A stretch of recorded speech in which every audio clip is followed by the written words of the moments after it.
ताई नमस्कार जी. नमस्कार. आपलं पूर्ण नाव आणि पत्ता सांगा. जिजा रत्नाकर यतकर, सारगाव, सावरगाव, तालुका, नडखेड, जिल्हा. नागपूर. बरं, आपल्याला आरोग्याचा काय त्रास होता? माय हातपाय दुखी, हं. कंबरकी दुखी, हां. तो मध्ये शिशी घेतल्यानं चांगलं वाटत आहे. किती दिवसापासून दुखत होते? लय दिवसाची दुखत होते. तरी एक किती दिवस? तरी लय दिवस म्हणजे महिना, 2 महिने, वर्ष? नेहमीच दुखत असते. वर्ष, 2 वर्ष, हो, हो. 2 वर्षापासून. हो. मग दवाखान्याची औषधं घेतले? घेतली पण तात्पुरता तात्पुरता आराम पडे. तर नंतर मग ही शिशी घेतली. तुम्हाला आता ही जे मला धन्वंतरीची ऑर्थोरी जॉईंट केअर ज्यूस, हं. हे कोण सांगितलं तुम्हाला?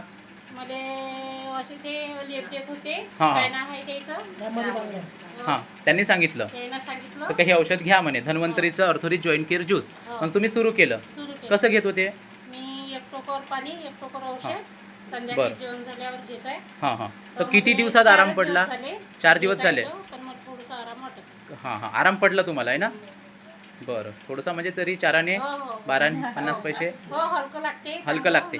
बरं, तुमच्यासारखे जे काही असे दुखण्यानं परेशान आहे त्यांना तुम्ही काय सांगाल? त्यांनी वापरायला पाहिजे का हे औषध? हो, वापरायला काही साईड इफेक्ट झालं का याचं? नाही. नाही. तर ठीक आहे जी, धन्यवाद. हां.